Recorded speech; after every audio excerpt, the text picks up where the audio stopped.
अत्यंत सकारात्मक असा काळ सर्व राशीच्या जातकांसाठी आता आपल्याला पाहायला मिळणार आहे। 2 जूनपासून 31 ऑक्टोबर 2026 पर्यंत गुरु आपल्या उच्च राशीमध्ये कर्क नावाच्या महा उच्च राशीमध्ये आपल्याला गुरुदेव पाहायला मिळत आहेत। त्याच्यामुळे याचा फायदा सर्व राशीच्या जातकांना या पिरियडमध्ये होणार आहे। त्यामुळे जून ते ऑक्टोबर हा अतिशय दिलासादायक असा काळ हा आपल्यासाठी म्हणता येईल। त्यातल्या त्या 4 राशींना याचा अतिशय फायदा आपल्याला पाहायला मिळणार आहे। त्या 4 राशी कोणत्या मी तुम्हाला ते आता सांगतो।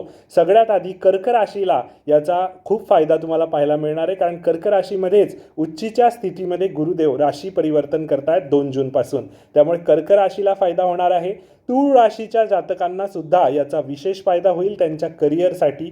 कर्क राशीच्या जातकांना वैवाहिक सौख्यामध्ये त्याचा अतिशय फायदा होणार आहे। त्यानंतर वृश्चिक राशीच्या जातकांची सर्व रखडलेली कामे पूर्ण होतील। त्यामुळे वृश्चिक राशीच्या जातकांसाठी सुद्धा अतिशय सुवर्ण असा काळ हा पाहायला मिळणार आहे। आणि चौथी जी रास आहे ती आहे मीन रास। मीन राशीच्या जातकांसाठी सुद्धा अतिशय उत्तम असा हा काळ म्हणता येईल। त्यामुळे या काळाचा पुरेपूर लाभ आपण करून घ्यावा असा सल्ला आपणास देण्यात येत आहे। 2 जून ते 31 ऑक्टोबर सुवर्ण असा काळ सगळ्यांसाठी सुरू होतोय। बाकी सर्वच राशींना याचे थोडेफार फायदे आपल्याला पाहायला मिळणारच आहे। त्या सर्व फायद्यांसाठी एक नवीन व्हिडिओ प्रत्येक राशीची मी आपल्या चॅनलवरती अपलोड करत आहे। त्याचा आपण लाभ घ्यावा। थँक्यू।